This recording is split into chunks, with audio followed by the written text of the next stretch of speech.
Welcome into the show. I'm Dan McLaughlin. The local football scene has wrapped up and state championships have been awarded.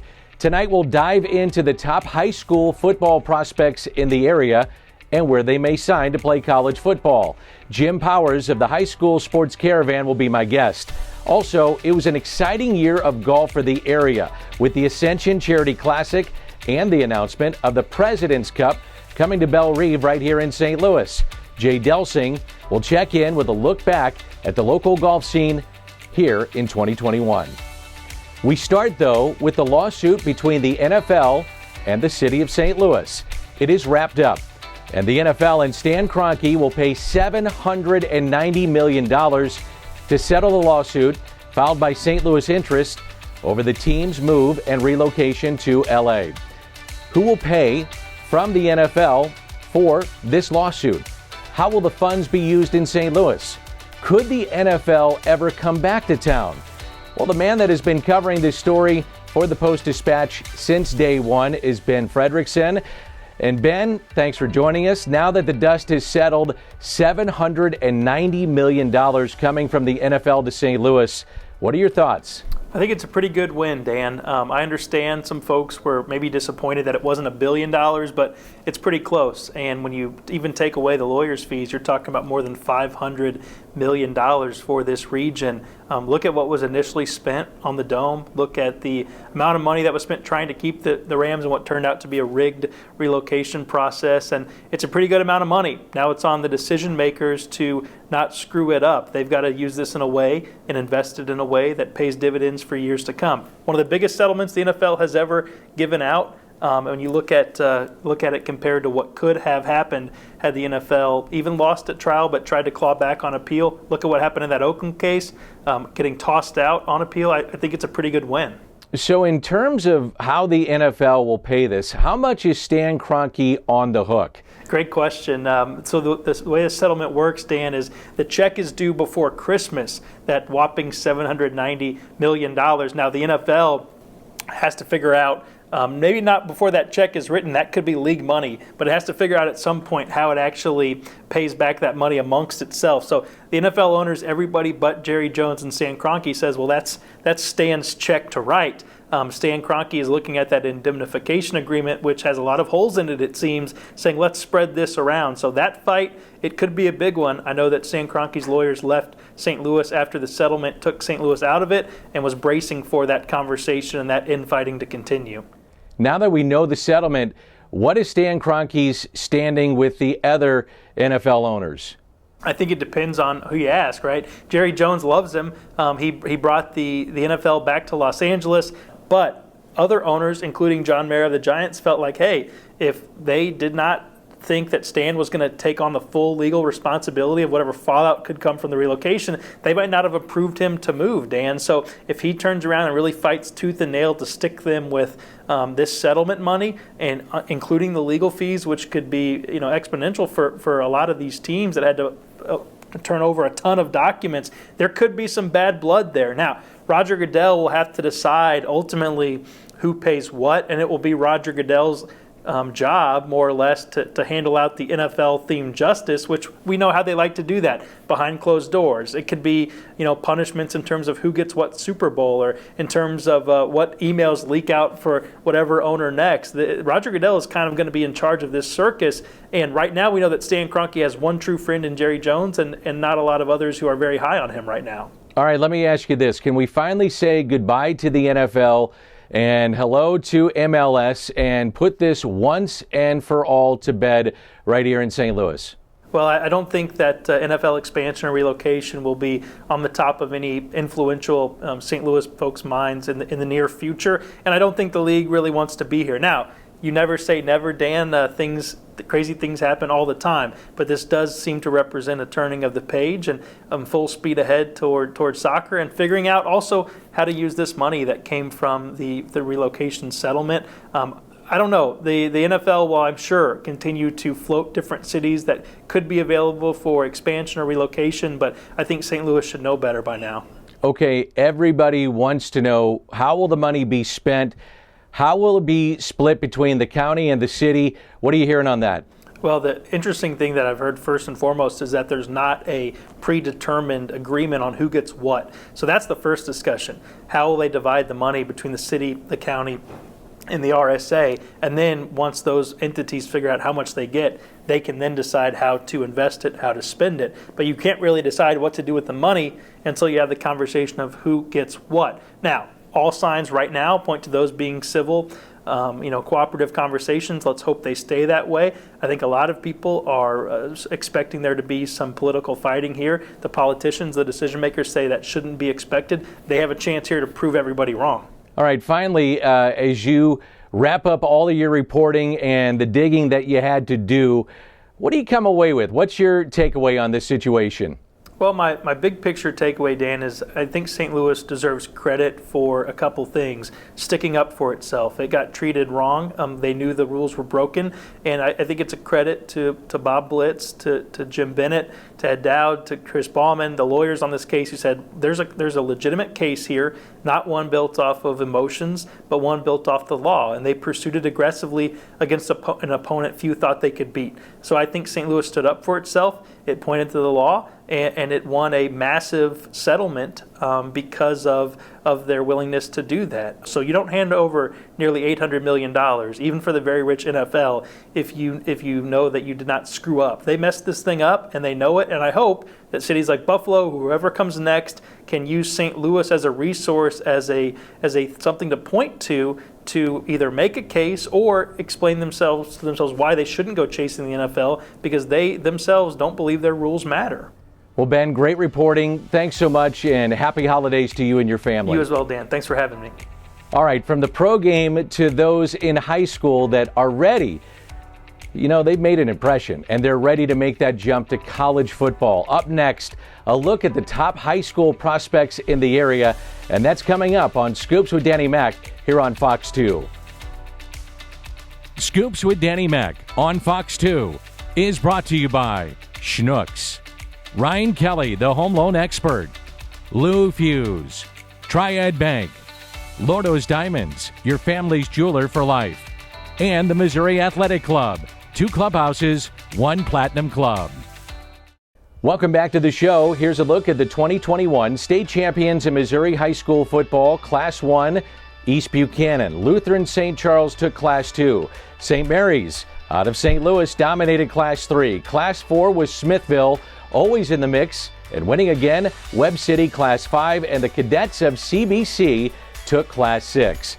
Well, with more on that and signing day coming up this week, with a look at the top 5 kids that have committed and will sign with their respective schools either this Wednesday or very soon, we say hello to Jim Powers, who you see every weekend here on Fox 2 and the High School Sports Caravan.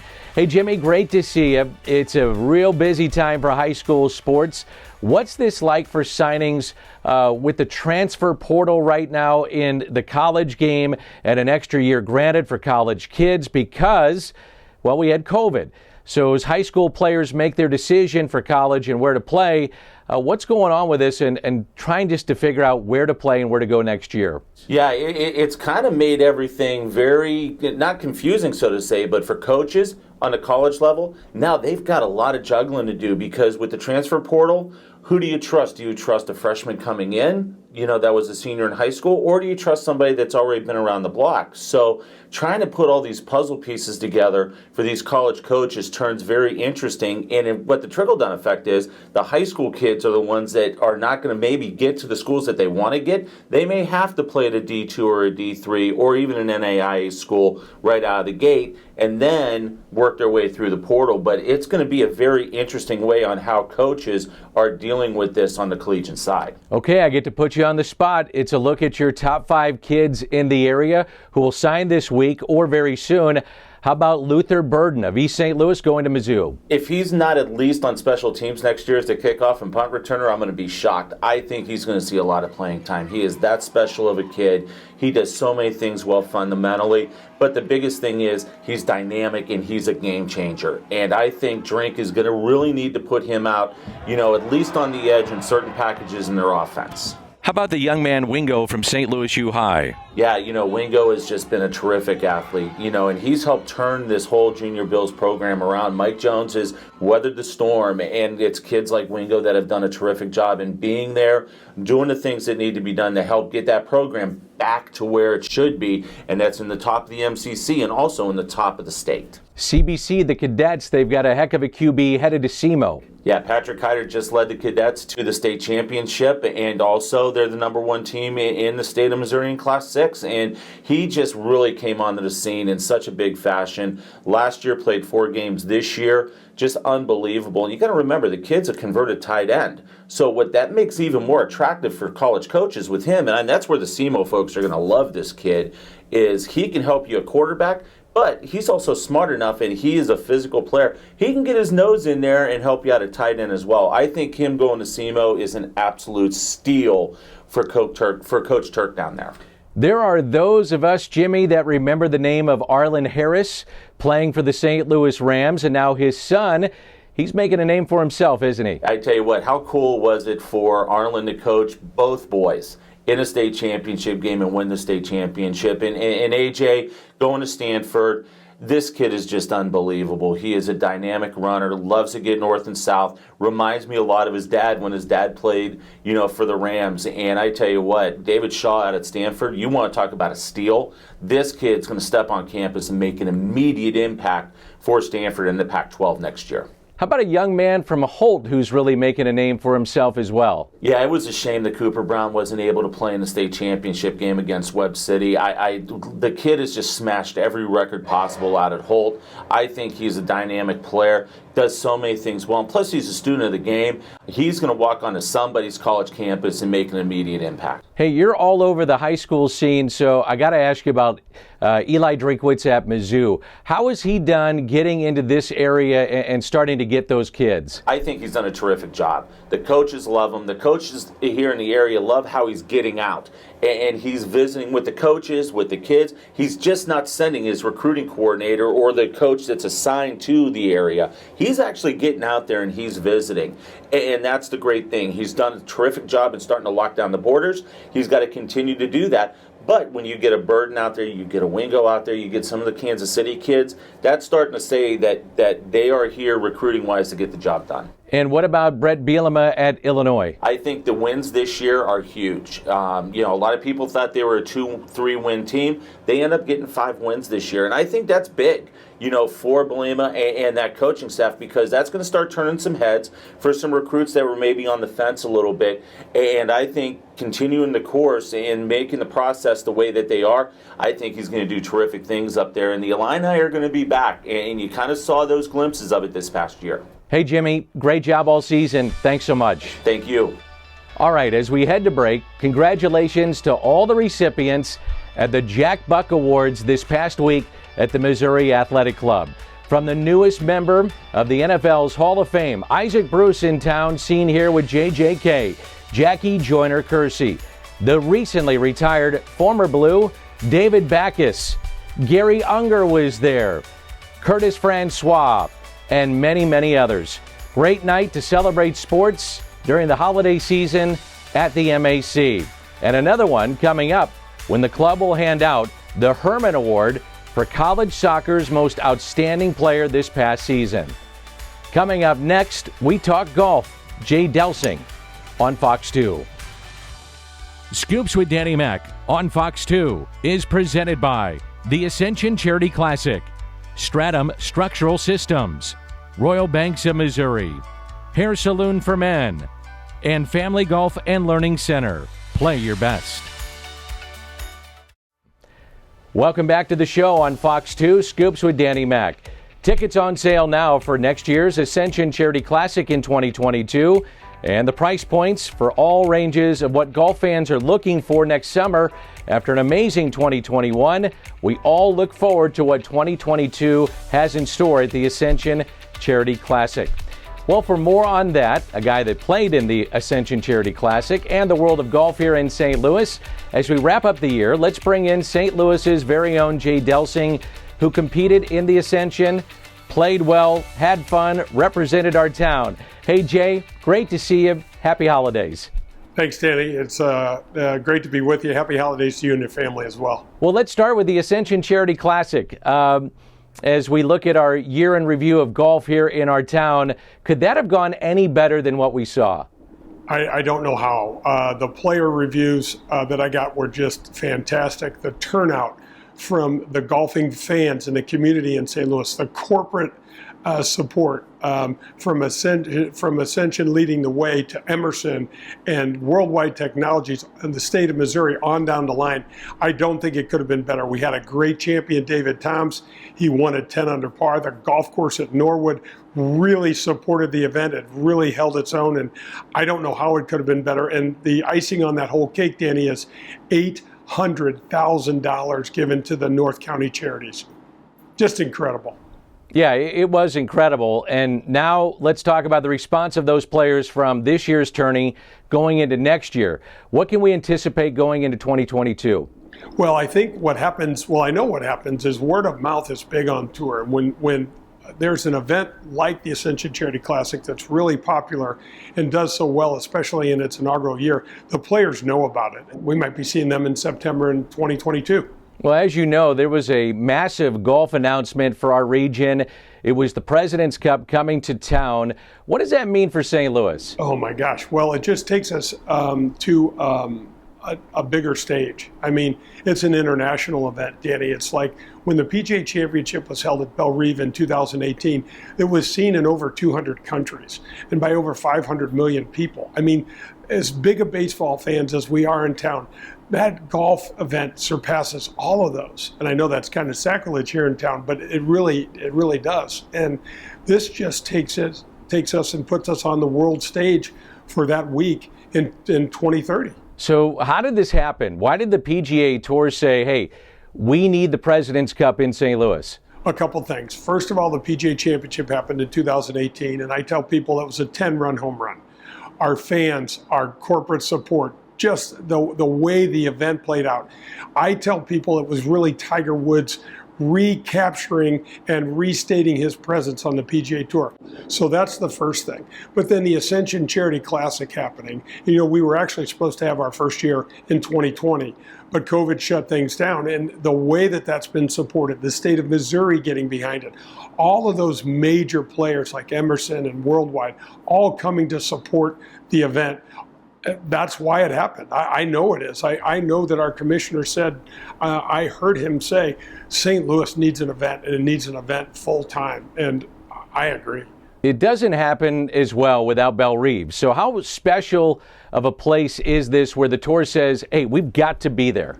Well, it's everything, because you have to have a venue. You have to have a place that can withstand that kind of scrutiny and also withstand the numbers. Danny, Belle Reve, when it was created back in the early 60s, I think was the longest golf course I think that had ever played a major championship on it, right? Now it's kind of fallen back because of the way the game's gone. Belle Reve's tight now. You know, so it'll be perfect for the President's Cup, because the President's Cup is a team event. You know, there's only 12 players on each side, so it'll be absolutely ideal for the President's Cup. I think I'm excited about this more than anything. You mentioned Tiger Woods. He said he's going to compete this week in the PNC Championship. Do you anticipate Tiger being legitimately competitive again? Oh, for sure.